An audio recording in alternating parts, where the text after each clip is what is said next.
बादलों में बसा जादुई गांव। हे भगवान, ये बादलों का झुंड आज मेरे ही अंगने में मंडरा रहा है। ऊपर से ओस की फुहार से आंगन भीग गया। ना जाने सूरज देवता कब उगेंगे। बुजुर्ग काशी बादलों के अपने आंगन में उतरने से बड़बड़ा रही होती है। तभी कंधे पर कुदाल उठाकर कपकपाते जाते हुए किसान मदन कहता है, काशी काकी, आज सूरज चाचा के निकलने का बाट मत जो हो, उनको भी जाड़ा लग रहा है। आज सूरज देवता बादलों से नहीं निकलने वाले हैं। अरे शुभ शुभ बोल मदन, अगर धूप नहीं खिलेगी तो ठंड में रूह सी हट जाएगी। एक तो बादलों की बर्फीली ठंडी हवा सही नहीं जा रही है। तड़के सवेरे का समय है। ठंडी बर्फीली हवाओं के साथ साथ आसमान में घने बादल तैर रहे हैं। सफेद धुंध से ढके बादलों के गांव में गरीबी की परछाइयां साफ झलकती हैं। घरों की छतों पर बर्फ की हल्की चादर बिछी हुई है। जादुई बादलों की गांव में हलचल है। किसान खेतीबाड़ी में लगे हैं, औरतें घरेलू कामों में, बच्चे बादलों पर बैठकर खेल रहे हैं। मुझे पकड़ के दिखा चंदू, अभी पकड़ कर दिखाता हूँ तुझको। चल मेरे बादल और ऊंचा हो जा। तभी एकदम से बादल का संतुलन बिगड़ जाता है तो सरला डर जाती है। राजू, चंदू, चलो दोनों नीचे आओ, बहुत खेल लिया। तुमको मालूम हो ना हो, हमारा जादुई बादलों का गांव कितना ऊंचाई पर बसा हुआ है। गिर जाओगे तो हजारों फीट नीचे जाओगे। रामू काका, आज तो बड़ी खुश लग रहे हो, क्या बात है? आज फसल की कटनी करनी है बलराम। सीता मैया की दया से भोजपुरी गरीब किसान के खेत में खूब अच्छी फसल हुई है। इस बार हम गरीब किसान अपने परिवारों के साथ फसल का पर्व धूमधाम से मनाएंगे और पेट भर कर खाएंगे। हाँ रामू काका, इस बार हमें किसी को लगान देने की नौबत भी नहीं है। इस जादुई बादल गांव की जमीन इतनी उपजाऊ है कि इस बार फसल की बारिश हुई है। इस बरस हम में से कोई भी आधा पेट नहीं खाएगा। मदन ये बोलते हुए भावुक हो जाता है, मगर आखिरकार जादुई बादलों में बसे खुशहाल गांव वाले जमीन छोड़कर बादलों में क्यों बस गए और यहाँ तक कैसे पहुँचे? क्या है इस खुशहाल गांव के पीछे का कड़ा संघर्ष? तो चलिए देखते हैं। विलासपुर गांव में इन दिनों भीषण जाड़े का मौसम है। ठंड के कोहराम में गांव वाले रात में आग जलाकर ताप रहे हैं। अरे ये जाड़े का मौसम, अरे हर साल हम गरीब गांव वालों की मुश्किलें और बढ़ा देता है। कच्चे मड़ई में नींद भी नहीं पड़ती, सारी रात ठिठुरते हुए काटनी पड़ती है। ठीक कहा रामू काका, ये सर्दी का मौसम बड़ा सितम ढाता है। फसलें भी खेतों में पककर कटनी करने के लिए तैयार है, मगर ठंड के मौसम का कहर देखकर कटनी करने की हिम्मत नहीं जुटा पा रहा हूँ। मगर धरती मैया की दया से इस बार हम गरीब किसानों ने अपनी जमीनों में जो भी बोया है, गेहूं, ज्वार, मक्का, सरसों, सबकी फसल बढ़ चढ़ कर हुई है। बलराम की बात पर उसका बेटा राजू उम्मीद लगाकर कहता है, पिताजी, फिर तो इस बार हम फसल का पर्व मनाएंगे ना? हमारे घर में मालपुआ, पूरी पकवान बनेंगे ना? हाँ हाँ राजू, जरूर बनेगा। इस बार हमारे गांव में फसल का पर्व मनेगा। बलराम राजू का मासूम दिल रखने के लिए झूठ तो बोल देता है। तभी आंखों में आंसू लिए रामू काका कहते हैं, बलराम काहे के लिए बच्चों को झूठी उम्मीद दे रहा है? तुझको तो पता है हम गांव के किसानों का भाग्य फूटा हुआ है। खून पसीना बहाकर बंजर मिट्टी में सोना हम उपजाते हैं, लेकिन फल वो लालची कपटी जमींदार खाता है। ऊपर से अपनी जमीन में हमें लगान भी देना पड़ता है और हम इतने लाचार हैं कि आवाज भी नहीं उठा सकते। अरे इसी प्रकार सारे किसान अपना दुखड़ा बांटकर अपने अपने घर को लौट जाते हैं। 2 दिन बाद ठंड में ठिठुरते हुए सब अपने अपने खेतों की फसल की कटनी करके अनाज घर ले आते हैं। अगले दिन मुखिया अपने आदमियों के साथ आकर किसानों पर धौंस जमाने लगता है। अरे ओ मदन, बलराम, रामू, हरिया, कमलेश, कहाँ हो सारे के सारे? अरे किसानों, चलो अपनी अपनी फसल लेकर आओ जल्दी जल्दी। आ गया लालची कपटी हमारा खून पीने है। सब अपनी अपनी फसल लेकर आते हैं। जयराम जी की मुखिया जी, मेरे खेत की 2 बोरी गेहूं लाया हूँ। मालिक, मैंने सरसों उगाया था, वही लाया हूँ। शाबाश। चल रामू, तू खड़ा होकर मुंह क्या देख रहा है? फसल लेके आ। बिल्कुल भी नहीं, मैंने अपनी मेहनत से अनाज उगाया है। मैं तुम्हें अनाज नहीं दूंगा। बहुत कर ली तुम्हारी गुलामी, लगान भरते भरते जीवन गुजर गया और अब तो बख्श दो हमको। बूढ़े रामू के मना करते ही मुखिया भड़कते हुए गुस्से में लाल पीला हो जाता है। साले बूढ़े, मुझसे बगावत करेगा? अरे ओ भीमा, जरा निकाल इसकी हेकड़ी, इतने कोड़े बरसा की जान निकल जाए। जो हुकुम। भीमा निर्दोष रामू को निर्दय की तरह कोढ़े मार मार कर उसकी खाल निकाल लेता है। बूढ़ी काशी उसकी मिन्नतें करने लगती है। अरे कुछ तो बोलो तुम लोग, आज ये मुखिया मेरे पति का खून बहा रहा है, कल को तुम लोगों के साथ भी यही होगा। मुखिया हाय पड़ेगी तुझको, तू पापों का फल भोगेगा। देखना गरीब का रुआ नोच कर सुखी नहीं रहेगा। रामू की हालत देखकर पूरा गांव बगावत पर उतर आता है। बस मुखिया जी, अब हम अपने अनाज का एक कतरा भी तुम्हें नहीं देने वाले। अब गुंडागर्दी नहीं चलेगी, बस। ताव में आकर मुखिया सब ठंड के कहर बरसते मौसम में गांव से निकाल कर बाहर कर देता है। बच्चे, बूढ़े, गर्भवती औरतें सब ठंड में चलते जाते हैं। चंपा, जो कि 8-9 महीने की पेट से थी, उसके हाथ पैर ठंडे पड़ने लगते हैं।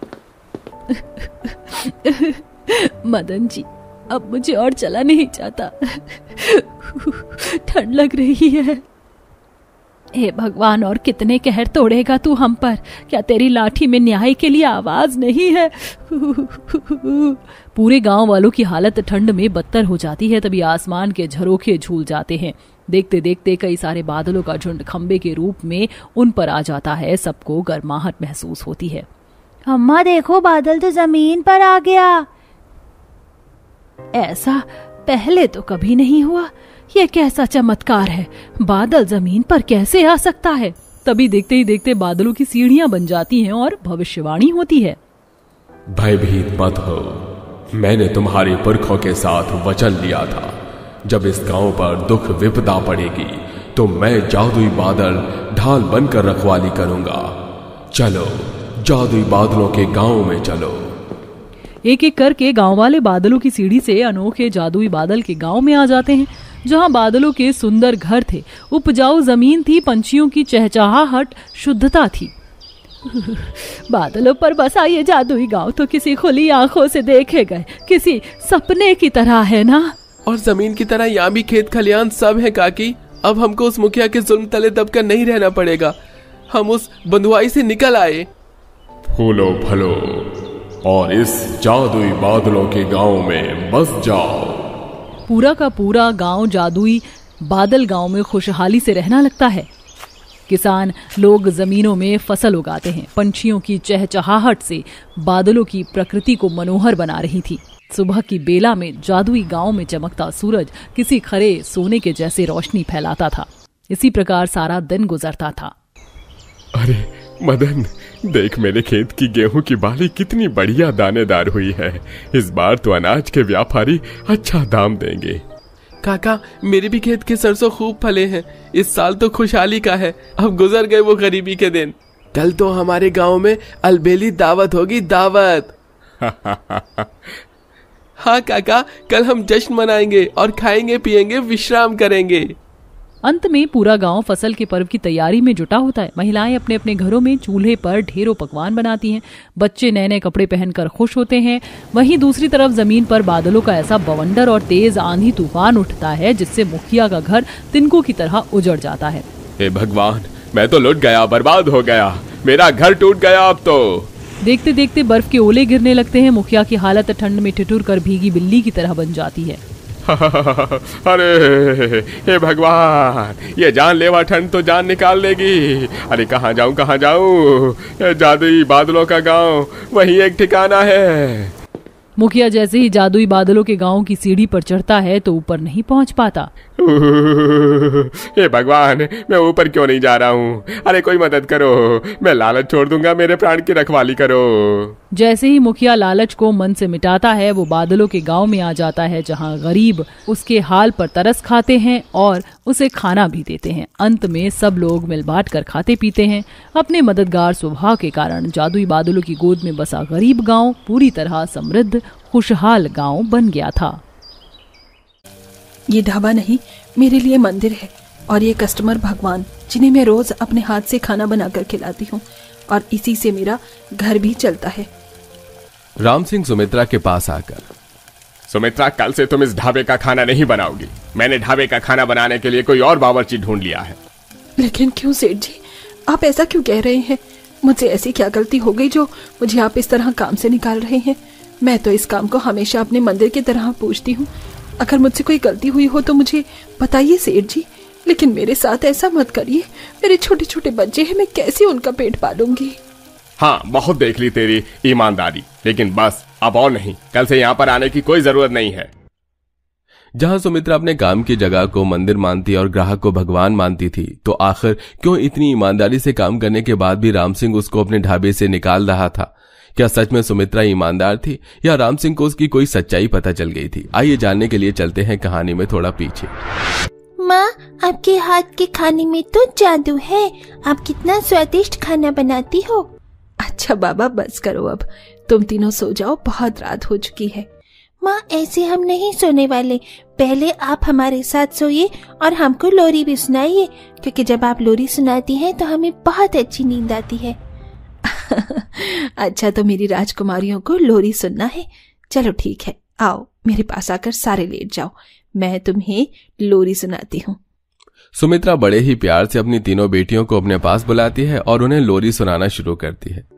चंदनिया छुप जाना रे, क्षण भर को लुक जाना रे, नींदी आँखों में आई, बिटिया मेरी सो जाए, नींदी आँखों में आई, बिटिया मेरी सो जाए, चंदनिया छुप जाना रे। सुमित्रा हरिपुर नाम के एक छोटे से गांव में अपनी 3 बेटियों को लेकर रहा करती थी। उसके पति का एक दर्दनाक बीमारी के साथ देहांत हो गया था। सुमित्रा अपने गांव के राम सिंह के बहुत बड़े ढाबे पर बावर्ची का काम करके अपनी तीनों बेटियों का पेट पालती थी। अगले दिन सुबह, सुनो कोमल, मैं जा रही हूँ ढाबे पर, तुम अपनी दोनों बहनों का ध्यान रखना। मैंने खाना बना दिया है, तुम तीनों खाना खा लेना और कहीं दूर खेलने मत जाना। सुमित्रा अपनी तीनों बेटियों को छोड़कर ढाबे पर आकर अपने बावर्ची के काम पर लग जाती है। सुमित्रा, खाने में दाल मखनी और राजमा, शाही पनीर और तंदूरी रोटी बना लो, ग्राहकों का आने का टाइम हो गया है। जी मालिक, मैं अभी बनाती हूँ। सुमित्रा ढाबे पर आकर सभी के लिए दाल मखनी, शाही पनीर, राजमा, नान, चावल, पूरी बनाना शुरू कर देती है। कुछ देर बाद ढाबे पर बहुत से ग्राहक आने शुरू हो जाते हैं। 1 प्लेट दाल मखनी, 1 प्लेट शाही पनीर और नान लगा दीजिए, बहुत तेज भूख लग रही है। बस आप बैठिए, 5 मिनट में आपका खाना टेबल पर लगाते हैं। अब राम सिंह ग्राहकों के टेबल पर खाना भिजवाता है। सभी लोग खाने को खा रहे होते हैं और खाने की बहुत तारीफ कर रहे होते हैं।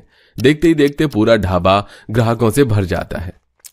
अरे रामलाल जी के ढाबे पर यह सुमित्रा कितना स्वादिष्ट खाना बनाती है, पेट भर जाता है लेकिन मन नहीं भरता। अरे सही कह रहे हो तुम, लेकिन अगर ज्यादा खाना खाया तो पेट तोंद में बदल जाएगी। चलो अब कल आएंगे सुमित्रा का स्वादिष्ट पकवान खाने। देर शाम राम सिंह अपने गल्ले में दिन भर की कमाई गिन रहा होता है, जिसमें बहुत सारे पैसे रखे हुए होते हैं, जिन्हें देख राम सिंह कहता है, अरे जब से सुमित्रा इस ढाबे पर काम करने आई है तब से मेरी कमाई 2 गुनी हो गई है। सुमित्रा देर शाम अपना काम खत्म करके अपने घर लौट रही होती है कि तभी रास्ते में उसको सरला रोकते हुए कहती है, सुनो सुनो सुमित्रा, अरे सुनती हो क्या? जी दीदी बोलिए। अच्छा हुआ तुम जो मुझे मिल गई रास्ते में ही। मैं तुम्हारे घर पर ही आ रही थी। मैंने सुना है कि तुम बहुत ही स्वादिष्ट खाना बनाती हो। कल मेरे घर में छोटी सी पूजा है, तो मैं चाहती हूँ कि तुम उसका खाना बनाओ। अब अगले दिन सरला के घर में पूजा की तैयारी चल रही होती है, जहाँ पूजा का सारा पकवान सुमित्रा अपने हाथों से बना रही थी। सभी लोग सुमित्रा के हाथ से बने पकवान की बहुत तारीफ करते हैं। सरला, तुमने इस दावत का खाना कौन सी बावर्ची से बनवाया है? क्योंकि खाना बहुत ही स्वादिष्ट बना है। हम लोग तो उंगलियां चाटते चाटते नहीं थक रहे हैं। अब आए दिन लोग सुमित्रा को अपने घर पर बुलाकर ले जाते। कभी सुमित्रा अपने घर से खाना बनाकर लोगों को देती, क्योंकि सुमित्रा के हाथ का खाना सबको बहुत पसंद आता है। तभी एक दिन, शुक्रिया सुमित्रा जो तुमने ये स्वादिष्ट पकवान बनाए। मेरे बच्चे तुम्हारे हाथ के खाने की बहुत तारीफ करते हैं। ये लो, तुम मेरी तरफ से ये कुछ पैसे रख लो। नहीं नहीं बिमला जी, इसकी कोई जरूरत नहीं है, आप रहने दीजिए ना। आप लोगों को मेरे हाथ का खाना पसंद आया है, आप खाने की तारीफ करते हैं, मैं इसी में बहुत खुश हो जाती हूँ। नहीं सुमित्रा, तुम मेहनत करती हो और ये तुम्हारे हक के पैसे हैं। विमला सुमित्रा के बने हुए पकवान को लेकर उसके हाथ में कुछ पैसे देती है और वहां से अपने घर वापस लौट रही होती है। लेकिन तभी दूर खड़ा राम सिंह ये सभी चीज देख लेता है और खुद से कहता है, अच्छा तो इसका मतलब सुमित्रा अपने घर से भी पकवान बनाकर लोगों को बेचती है। मुझे कुछ करना पड़ेगा ताकि लोग इसका पकवान ना खाकर सिर्फ मेरे ढाबे पर ही आकर खाना खाएं। राम सिंह ढाबे पर आता है जहां पर मुकुल बैठा हुआ होता है। अरे क्या हुआ राम सिंह, आज तुम्हारा मुंह क्यों उतरा हुआ है? राम सिंह अब उसको अपने ढाबे की और सुमित्रा से जुड़ी सारी बात बताता है। अरे तुम एक काम क्यों नहीं करते, अपने ढाबे पर सुमित्रा से भी अच्छा बावर्ची ले आओ ताकि लोग सिर्फ इस ढाबे पर ही आकर खाना खाएं और सुमित्रा के हाथ के खाने को भूल जाएं। तुम सही कह रहे हो मुकुल, मैं सुमित्रा को काम से निकाल कर एक दूसरा बावर्ची अपने ढाबे पर रखूंगा। अगले दिन हमेशा की तरह सुमित्रा ढाबे की रसोई में खाना बना रही होती है। तभी वहां पर राम सिंह आता है। सुमित्रा उठो यहाँ से, आज से तुम इस ढाबे का खाना नहीं बनाओगी। मैंने खाना बनाने के लिए दूसरे बावर्ची को रख लिया है। ये देखो, ये विपिन है और आज से यही इस ढाबे का सारा खाना बनाया करेगा। मैं तुम्हें अपने ढाबे से निकाल रहा हूँ। लेकिन क्यों सेठ जी, मुझसे ऐसी क्या गलती हो गई जो आप मुझे काम से यूं अचानक निकाल रहे हैं? मैंने तो हमेशा ईमानदारी से इस ढाबे पर काम किया है। भगवान के लिए मुझे यहाँ से मत निकालिए। मेरी छोटी छोटी 3 बेटियां हैं, मैं उनका पेट कैसे पालूंगी? राम सिंह अब जलील करके सुमित्रा को ढाबे से निकाल देता है और सुमित्रा अपने घर पर आ जाती है। अब ऐसे ही कुछ दिन गुजरते हैं और घर का किराया टाइम से नहीं देने के कारण मकान मालिक भी उसको घर से निकाल देती है। अब वो अपनी तीनों बेटियों को लेकर दर दर की ठोकरें खा रही होती है, लेकिन उसकी कहीं भी रहने का कोई ठिकाना नहीं मिलता। माँ, मैं अब और एक कदम नहीं चल पाऊंगी। सुबह से कुछ नहीं खाया है और खाली पेट अब मुझे चक्कर आ रहा है।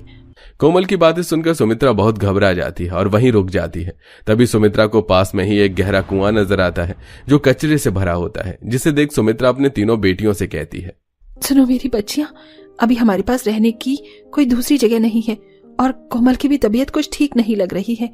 एक काम करते हैं, इस कचरे से भरे हुए कुएं को हम तीनों मिलकर साफ करते हैं और इसके अंदर ही रहने चलते हैं। ठीक है माँ, चलो इस कचरे को मिलकर साफ कर लेते हैं। अब सुमित्रा अपनी तीनों बेटियों के साथ मिलकर उस कचरे से भरे कुएं को साफ करती है और उसके अंदर घुसकर रहने लगती है।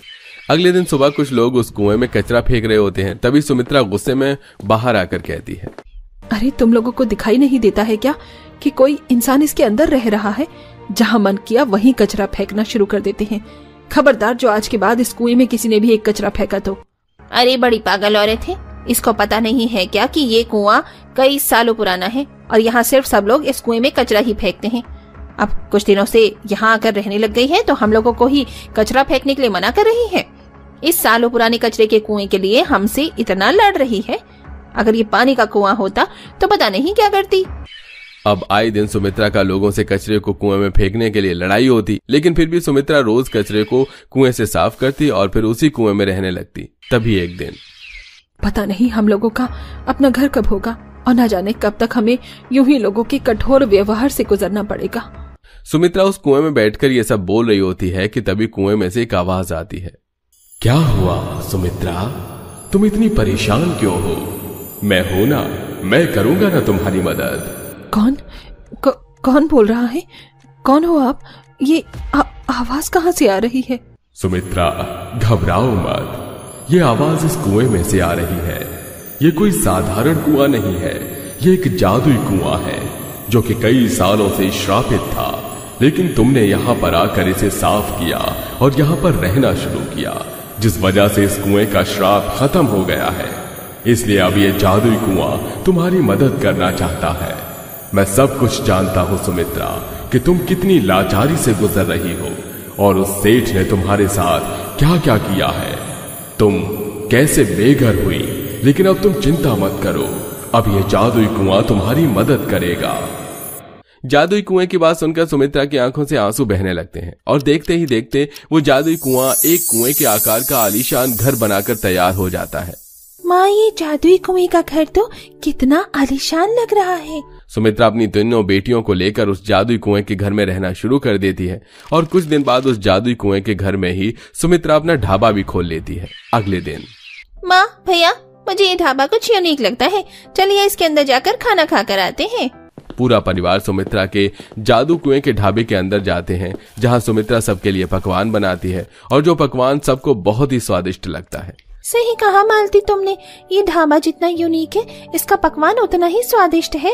अब सुमित्रा का जादुई कुएं का घर और ढाबा बहुत ही अच्छी तरीके से चलने लगता है। सुमित्रा भी अपने जादुई ढाबे पर लोगों को फ्री में खाना खिलाती और खुशी खुशी अपने जादुई कुआं घर में अपनी खुशहाल जिंदगी बिताने लगी थी।